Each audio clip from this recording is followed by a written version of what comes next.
Welcome back to my dark corner of this sick world. With cinemas being pretty much shut down for much of the last year, we were pleasantly surprised to be contacted by the folk at BenQ asking if Dark Corners would review their TK850i 4K projector.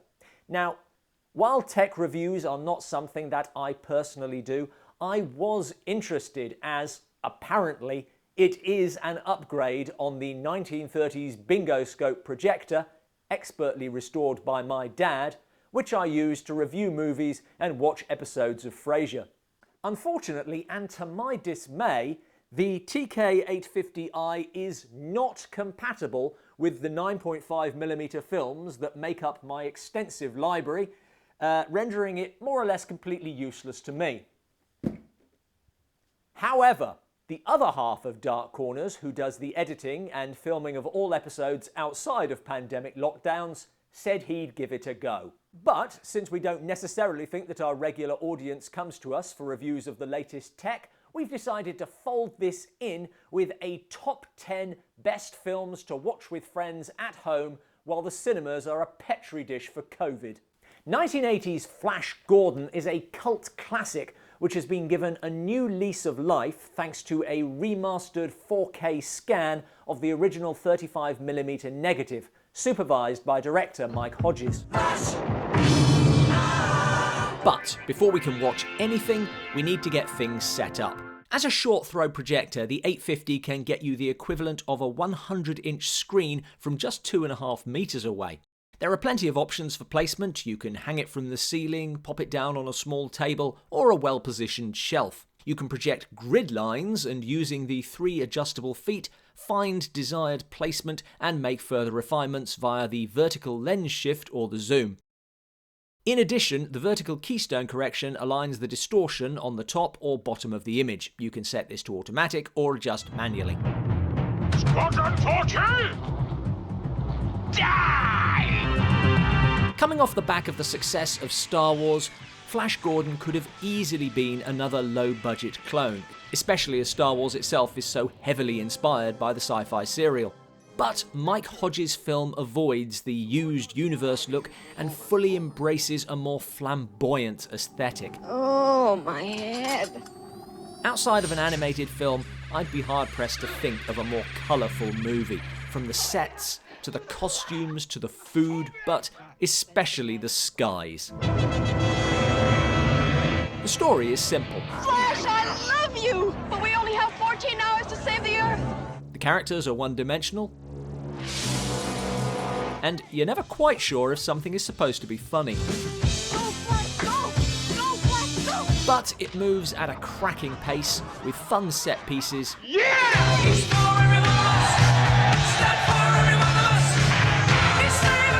Backed up by a rocking score from Queen.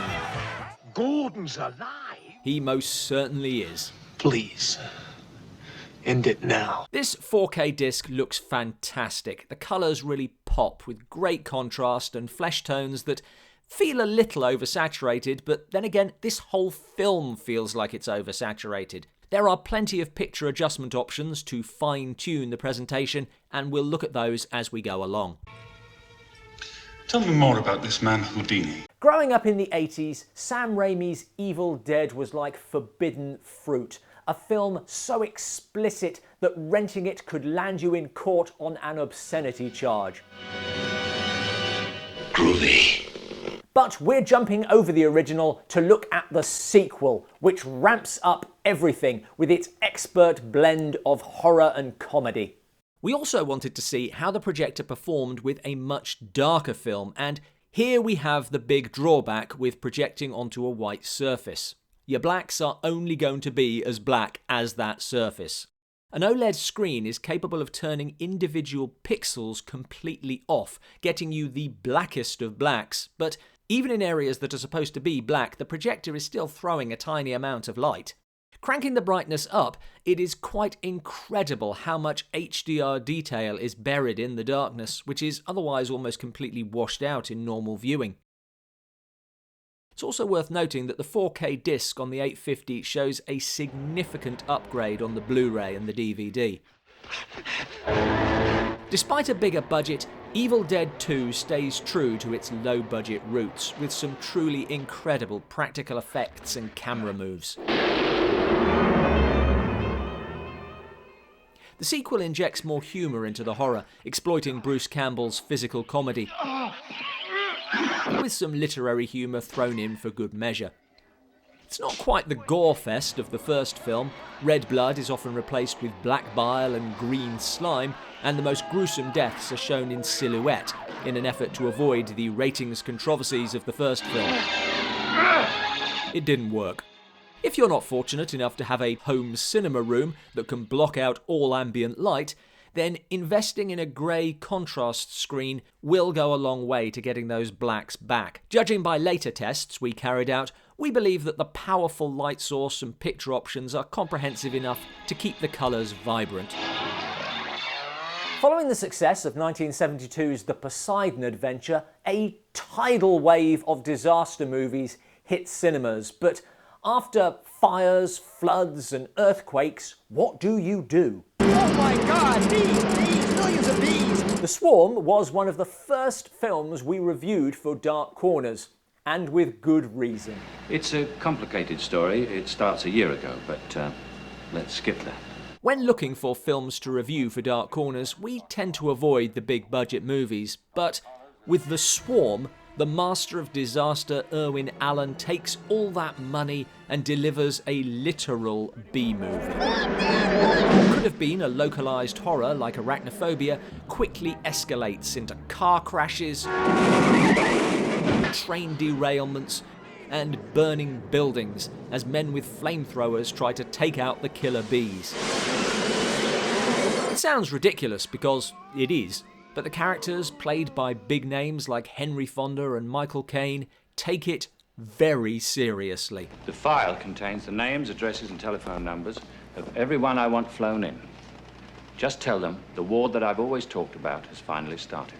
You can probably skip the extended cut featuring the blossoming romance between two OAPs and settle into a movie that practically begs you to shout back at the screen. There is no bee. No bee in this room. No, there isn't. We didn't pick The Swarm just because it is a great movie to riff, but also because this is an NTSC DVD circa 2002. So, along with terrible resolution, the encoding is total garbage. You're obviously not going to get the crisp image you would expect from an HD source. The projector can't just invent pixels that aren't there. But you can play with the settings to get a surprisingly passable picture. Unlike Evil Dead, where turning the brightness up revealed incredible details in the shadows, turn the brightness up on The Swarm and you face increasingly ugly compression artifacts.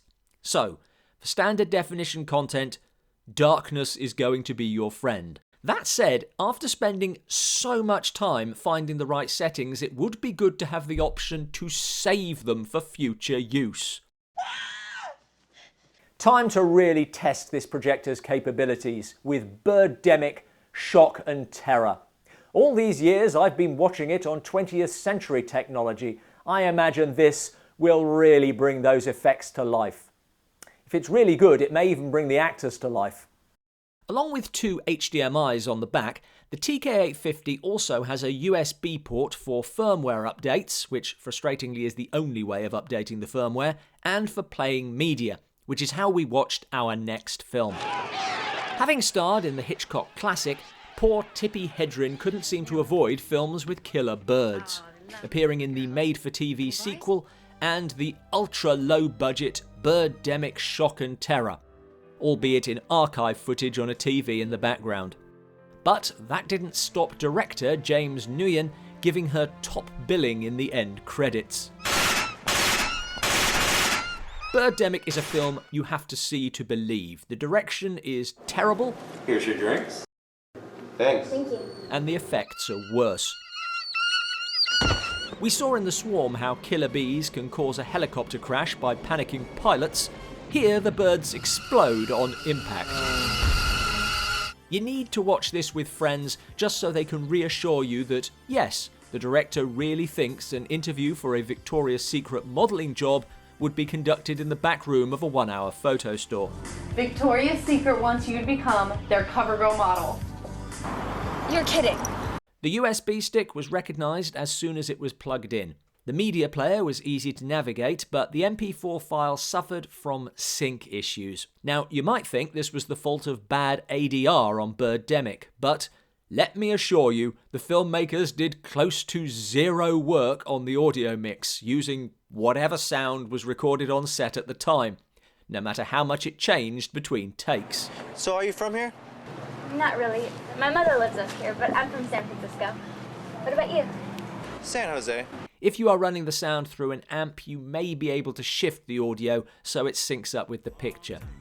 We also tested an MKV file which played but with no audio, although it is worth noting that the media player does remember where you left off, even if the USB has been removed and the player restarted. Hang out with the family, having ourselves a party. Projectors are not fans of daylight, and neither are Mogwai. So to see how the TK850i performs in less than optimal conditions, let's watch Joe Dante's Gremlins. Neither of them are fans of water either, but let's not test that. We've already made a whole video on Gremlins, so go check that out for a more in-depth retrospective. I think this film is so fondly remembered as it served as a bridge between the films you watched as a child and the more adult films you saw as a teenager. Along with Indiana Jones and the Temple of Doom, Gremlins was instrumental in the creation of the intermediate PG-13 rating. The film starts off like a simple child's story with a magical pet before exploding into carnage on the streets. It's a rare film where you find yourself on both sides. You can identify with Billy and Gizmo as they battle against the Gremlins, but you can't deny those movie-loving little monsters know how to have a good time. While low-light detail gets washed out, what is surprising is how scenes full of colour are still very watchable even when the projector surface is next to a window. Closing the curtains leads to instantly better results, but the simple fact is, if you have no way of controlling the light, no projector is ever going to be a good replacement for your TV. In a darker environment, the Eco mode lowers brightness, greatly reduces the fan noise, which we never found that distracting, and greatly extends the life of the bulb. But for daytime viewing, you are going to want every bit of light you can get out of this thing. Ed Wood's Plan 9 from Outer Space is not the worst movie ever made, but it is certainly one of the best worst movies ever made. There is something about an Ed Wood script that makes his films instantly quotable. Continue on. Report to me in 2 Earth days. Maybe it's because everyone says exactly what they're thinking with zero subtext. You see? You see? Your stupid minds! Stupid! Stupid! Maybe it's the complete lack of humour in the delivery of the most absurd lines. One thing sure. Inspector Clay's dead. Murdered. And somebody's responsible. Legend has it that Ed Wood could write a script in a weekend and turned out over 80 lurid crime and sex novels before he died. In his quasi-memoir, Hollywood Rat Race, Ed advises, just keep on writing. Even if the story gets worse, you'll get better. Which sounds like great advice, until you look at his later work like Orgy of the Dead. Now I will talk to the Wolfman and the Mummy. As you wish, Master. He wants us. Ed Wood just kept getting worse. Fiends! Fiends! However, Plan 9 is undoubtedly his Citizen Kane, and the behind-the-scenes stories of how he tried to pass off his wife's chiropractor as Bela Lugosi, and how every member of the cast and crew had to get baptised to fund the film, make it all the more enjoyable. There's no doubt the 850 has outstanding performance with colour reproduction, even in less than ideal settings. The performance of black and white content, where contrast is paramount, is a steeper hill to climb, leaving the image washed out when ambient lighting can't be eliminated. Fast-moving content can also be prone to the rainbow effect, where the viewer catches flashes of colour due to the fast spinning colour wheel. But this is likely to always be the case with DLP projectors at this level, and some people are more sensitive to it than others. We're now dipping into the smart features of the TK850i, and with access to Amazon Prime, we're checking out Hidden Gem Dead Heat, probably the best film you never saw. This is how they resurrect the dead. Get out of here. But getting access to these smart features for the first time is not as easy as just clicking a button on the remote. The projector comes with this dongle that you can either plug in the back or go through a slightly convoluted process of fitting it inside the machine. I'm sure there is a good reason why this technology is not integrated into the projector already, but I can't even begin to guess why I need to unscrew these screws to access this hidden compartment when some other kind of sliding access panel would do. Anyway, this gives us the Android TV interface, which you can either navigate with the buttons on the remote or via Google Voice Assistant. Dark Corners Reviews. As expected, the device supports popular streaming services like Disney, Amazon, Apple TV, not Apple, YouTube, and not Netflix either. BenQ is currently working with Netflix to get it included in the future. In the meantime, there are other ways to get Netflix through your laptop, games console, or Chromecast. Lucky for us, Dead Heat is on Amazon Prime, which is only one button away. It's remarkable that this film is not better known. It's got action, comedy, zombies, and the obligatory cameo from an aging horror icon, on this occasion Vincent Price. No gimmick. Eternal life. Bullshit. With its tongue firmly in its cheek, Dead Heat avoids becoming another so bad it's good buddy cop movie, instead embracing both its shortcomings and its 80s excess. I kind of don't want to say any more, as the less you know, I think the more you will enjoy it. Kill him! Why can't you kill him? The TK850 comes with two remotes, this large one with a handy backlight and a smaller one which has all the same functionality and can also control the smart features. Sadly, it is missing that backlight, which is so useful when watching movies in the dark.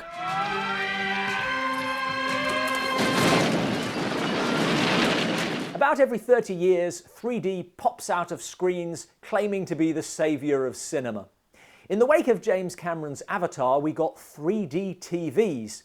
Feature manufacturers have quietly dropped with the move to 4K, but which the TK850i still features, enabling us to watch Piranha 3D in 3D. Right, so we'll just pop this in, and the PlayStation 5 doesn't support 3D. This feature really is being abandoned by everyone. Luckily, we still have the PS4.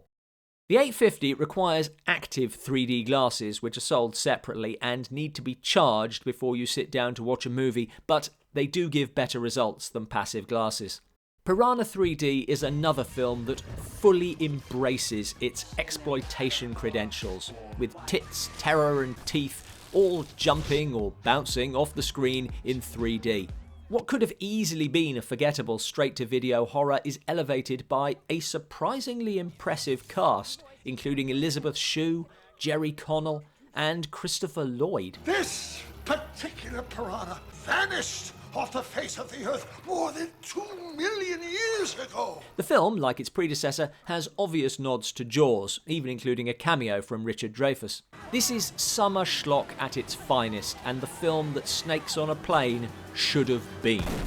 The brightness of the projector helps with an image which is darkened once the polarised glasses are on. The colour still looked good, and the black levels even better. There's no 3D converter built in, so you are limited to material that is already available in 3D, but it is a feature we are glad still exists, even if it only gets used once a year. With the nights warming up, owning a projector opens new possibilities, like pinning up a sheet on your shed and watching a film in the garden. So to test this out, we're screening John Carpenter's Big Trouble in Little China. Portability is an underappreciated perk of a projector.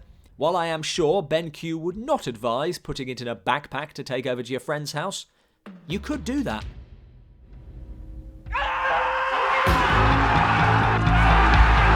If there is a theme that runs through these film picks, it is probably excess.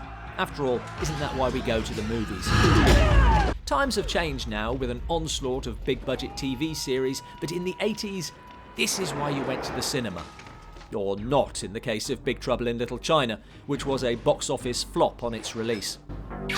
However, while not John Carpenter's best film, it probably is his most fun. And it's no wonder the film found a second life on home video, becoming the cult favourite it is today. We made it. Holy shit, we made it! Obviously, if you want great picture quality, you want great sound too. Dragging all those speakers outside is not really an option. While you could plug some computer speakers into the back using a mini jack, the built-in speakers are more than capable of delivering what's needed, making the projector great for movie nights in the garden, games nights at friends, or presentations in the office. Here, Jack. Hey, I'll trade you. All right, which way? Fast, before they wake up. And as long as we're outside, it's time to see how monstrous this thing can get. And there is only one king of the monsters.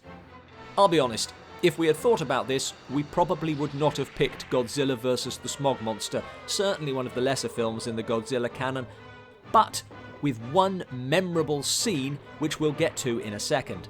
Let's be clear, this projector is designed for use in your living room, so seeing how big it can go is morbid curiosity more than anything else. A few years ago, we used motion tracking to place an image on this wall, but tonight we have the 850. Now, nothing here is ideal. It really isn't dark enough. There is a lot of ambient light, and rather than a purpose-made screen, we have a filthy brick wall. And yet, Godzilla flying across the screen is just as epic and bonkers as you remembered.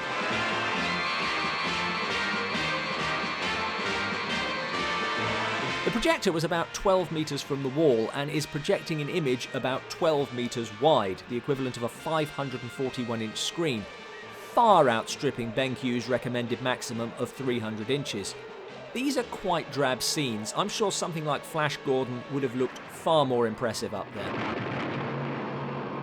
Films are made to be seen on the big screen, and while your living room might not quite match the theatrical presentation at the local multiplex, we are getting closer to bringing that shared viewing experience into the home, with the added advantage that no one will complain when you share your witty insights about the film with your mates. At around £1,500 or $1,500, BenQ's TK850 is similar in price to a flagship 55-inch flat-screen TV. We've certainly enjoyed rewatching these films on a larger scale, spotting details we missed before and getting lost in the flickering images taking over an entire wall of the living room. The problems you run into, you are going to get with any projector at this level. They are not going to perform as well outside of a darkened room. It is well worth investing in a screen for optimum presentation, and you're not going to want to rely on the onboard speakers in a home cinema environment. The TK850 certainly packs a lot of punch with a very bright projection, excellent colour reproduction, and easy to navigate menus. The smart features work, but personally we found it easier to navigate through a PlayStation. There you go, BenQ's TK850i, our first tech review. I think it went all right. Is the projector life for you? Let us know in the comments below your top films to watch with friends, and tune in next week when we'll be reviewing Kenwood's new bread maker and 5 breads to enjoy with friends while watching films.